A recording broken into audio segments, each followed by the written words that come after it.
I hope this isn't blurry, because I just filmed an entire video only to find out after I finished that it was entirely blurry the entire time. Hi, I'm Cassidy. Just kidding, Carly here. If you've been watching this channel for a while, then you probably recognize me from some other videos that I've appeared in. But if you're just tuning in, this is not my channel. This is my twin sister's channel, Cassidy. And I also like to read as much as Cassidy does. And I would love to talk about the books that I read. But I'm too lazy to make my own channel and my own videos. So we decided that it would be cool if I, just film myself talking about books, and she edited them and put them up on her own channel. I've been talking too long. Let's get into this. I am going to do, for this video, a wrap-up, I guess that's what you call it, for the entire year, basically, that I've been, away for school, to tell the books that I read while I was away at school. And there's a lot. I have like 50 books in here, legit. So let's just jump into it. So I'll start with Cruel Beauty by Rosamund Hodge. Yeah, I'm not going to tell you what these books are about because I have so many of them, but I'll try to give like brief synopsis of it and my ratings. So this is basically a dark retelling of Beauty and the Beast. I really enjoyed it. I don't know if it's because I wasn't quite in the mood for it at the time I started reading it. I couldn't quite get into it right away, but once I did, I liked it a lot, and I definitely want to read the next one in the series. Let's just give this a 4 out of 5 stars. The next one that I finished reading, The Unbecoming of Mara Dyer by Michelle Hodkin. Cassidy got me this for Christmas. This is part of a series, and I don't have the other 2 yet, so I haven't continued it yet, but I do plan on continuing with it because I want to know what happened. And I guess my ratings for this would be 4. It was good. Not my favorite, but I still want to read the rest of it, so that's saying something. Also, I completed the Venom trilogy. So you got Venom, Starling, then Belladonna, and this is a historical fiction romance series which was recommended to me by Cassidy Von Shea. I guess Cassidy can just link Cassidy's link in the description or whatever. I don't know. She recommended this series to me and it was fantastic. I really enjoyed it. I get this series 4.5 out of 5. Not quite 5. The first one was fantastic. The first thing for everything is always the best, right? The Night Circus by Erin Morgenstern. This was such a good book. It deals with magic and circuses. Male magician versus female magician. These two like old magicians kind of they're like enemies, and they always pit their apprentices, I can't say the word, but you know what I'm saying, against each other. It was a great read. I could not put it down. I'm going to give this one, almost dropped it, 5 out of 5. The next thing I completed is the Ruby Red series. Ruby Red, then Sapphire Blue, and Emerald Green, third one by Kirsten Gear. I love this series. I could not put it down. I was so glad that I purchased them all at the same time so I could just marathon them, and it was great. So it's a time traveling book. The girl, main character, the last time traveler, it's like a gene. She's the last one that has it, and there's like a male equivalent romance, of course, and I loved the romance. I loved how it didn't happen until, if I'm recalling correctly, the romance between the two didn't happen until like the end of the first book. So I love when things are given a chance to really build and progress. So I'm going to give this series a 5 out of 5. It was fantastic. I loved every single book, and yeah, I couldn't put any of them down. These Broken Stars by Amy Kaufman and Megan Spooner. I'm probably pronouncing these people's names wrong. I got this because I really liked the cover and it sounded interesting. Star-crossed lovers, of course. That's all I'm going to tell you. Star-crossed lovers. A poor boy, rich girl end up on a planet by themselves and they kind of have to survive. So, you know, when you only got one other person with you, you gotta kind of get along. So they get along real well. And it was a great read. I couldn't put it down, so I'm going to give it like 4.8, 4.9 out of 5 stars. It doesn't have that 5-star feeling. Another book that I finished, Everneath by Brody Ashton, the first book in the Everneath series, is that what it's called? I have the other 2 books in the series, but I haven't started them yet. So basically, the book starts out, she just got sent back to, I don't even know what to call it. She was underground in like hell, I guess you can call it. And she goes back to Earth and she got 1 month before she has to go back down there for good. It's kind of a dark book and it was interesting. I'm curious to see how it turned out. It's not my favorite read, but I'm gonna keep reading it because I hate to start things and then not finish them. I've done it before, but I think I'll be able to finish this and I think I'll enjoy it. I'm gonna give it like 3.8. Then I finished The Forsaken by Lisa M. Stas. This is the first book in the series. I have the other 2, The Uprising and The Defiant. I'm looking this way because they're right there. And I haven't gotten to them yet. The main character gets taken out of society. It's like a post-apocalyptic USA. She gets taken and thrown on this island with a bunch of other kids, and they're like savages. And trying to figure out how to, you know, beat this corrupt U.S. government. I don't think I explained that very well. But anyway, I'm going to give this not quite a 4 out of 5. Mostly because I don't quite want to read the next 2 yet. I will, but I don't see it happening anytime soon. Anyway, I also finished this this book, Rush by Eve Silver. I'm going to give it a 4.9.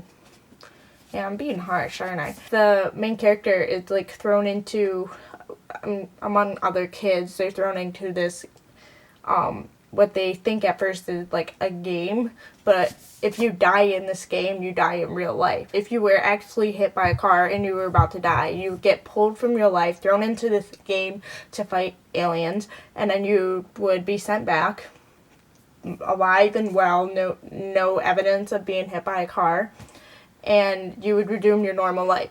But if you were to die in that game, say 6 months down the road, those 6 months wouldn't have happened. You would go back to that car crash and you would be dead. The other one I finished is The Winner's Crime by, not The Winner's Crime, that's the second book. The Winner's Curse by Marie Rukowski.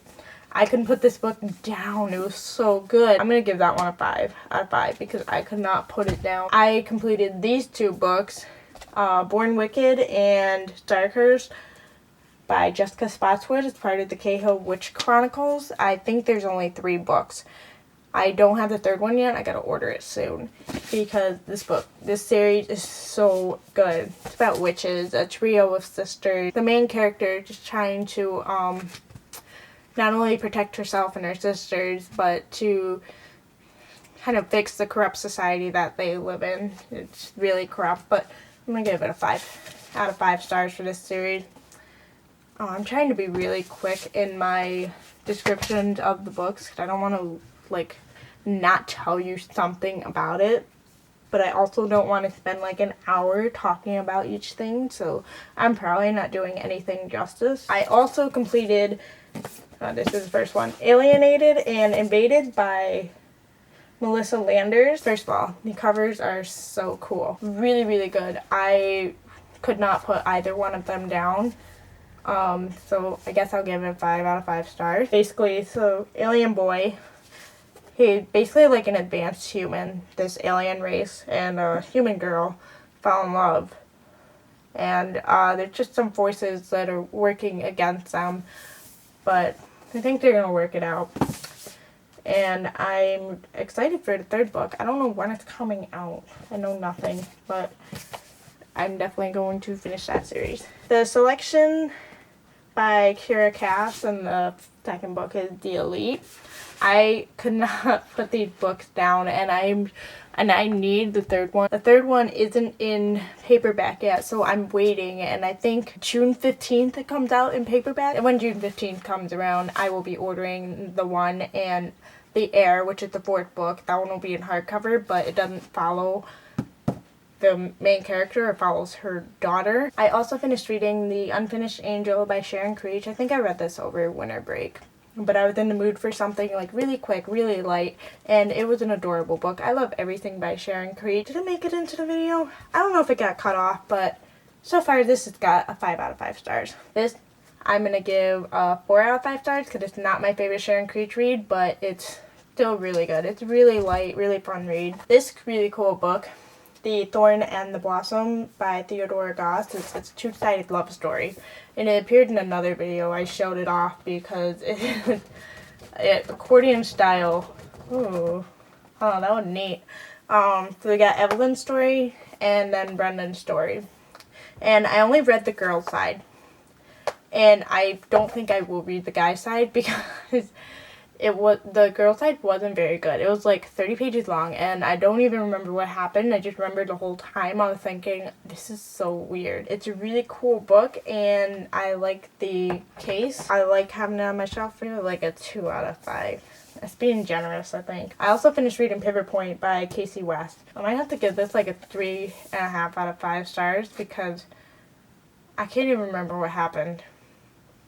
I have the second book, and I'm not going to read it anytime soon. So, another reason why it's only going to get a 3.5 out of 5 stars. I think these kids have, like, special powers in their own separate community, and that's, like, all I remember. I really like these books. So, we have For Darkness Shows the Stars and Across the Star-Swept Sea by Diana and whatever that is. Peterfrund? I don't know. This one comes first in the series, and I mean, they can be read out of order, but these characters show up in this book, and they take place in the same kind of world. We'll give them separate ratings, so they were both really, really good, but I'm going to give this one like 4.67 out of 5, and this one a 5 out of 5. So I like this one better than Across the Star-Swept Sea. So that's why this one's getting a higher rating. I couldn't put this one down. I couldn't put this one down either, but this one's better.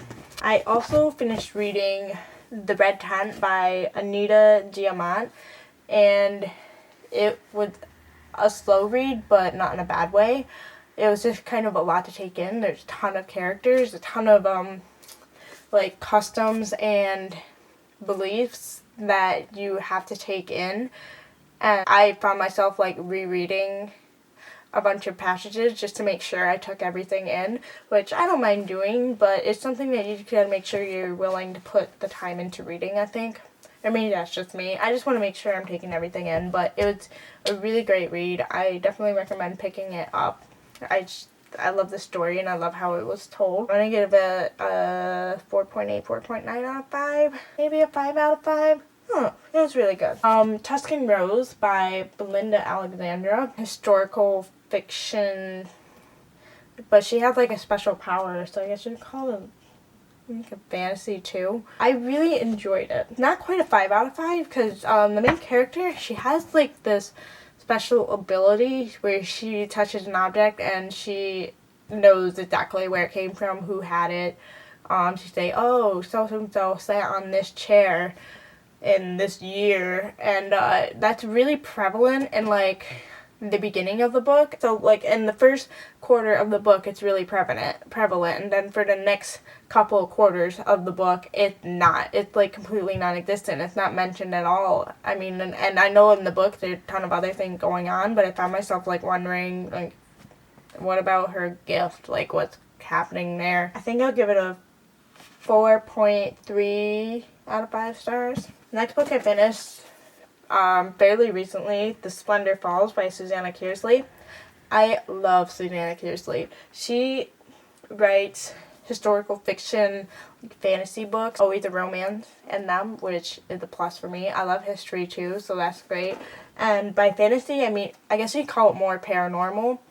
So in most of her books, there's some sort of ghost ghostly element to it, whether there's a presence of a ghost, someone can communicate with one, or the main character has some sort of connection to the past. It's some figure from the past, and they like get their thoughts and experience some of the things they experienced in the past. That's kind of what I mean. So it's kind of like time travel a little bit. Really enjoyable reads. Definitely recommend picking them up. Anything by her. The first one I read was The Winter Sea, and it's still my favorite out of all the ones I read. And I've only read 4 of them, including The Winter Sea, but I do want to read everything else by her. This cover, really neat. When I first picked it up, I was like, whoa. It's got these weird swirls on it, but it's called The Infinite Moment of Us by Lauren Miracle. I got it because of the cover. Of course, we judge books by covers. That's a thing. And it did sound interesting to me, and it was a good book. I read it very quickly. Yeah, it was good enough to get like a 4.5 out of 5 stars. Basically, the main characters, Ren Gray and Charlie Parker, it switches between their viewpoints, and they just graduated high school, and it's a summer romance, and first loves, that kind of thing.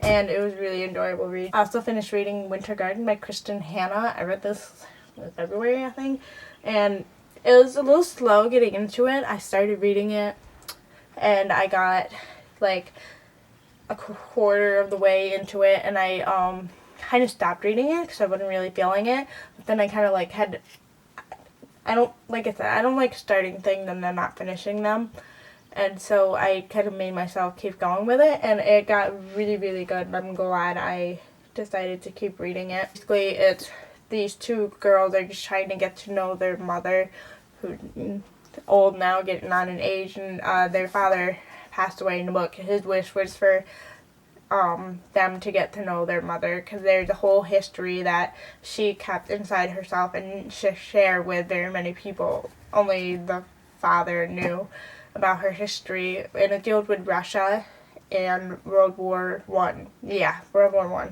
I'm going to give this a 4.5 out of 5 stars, and I'm only taking off points because it was slow getting into it. And it's Ain't Anything by Sarah Dessen, the newest book by her, and I got it at Teen Book Fest. That's what it's called.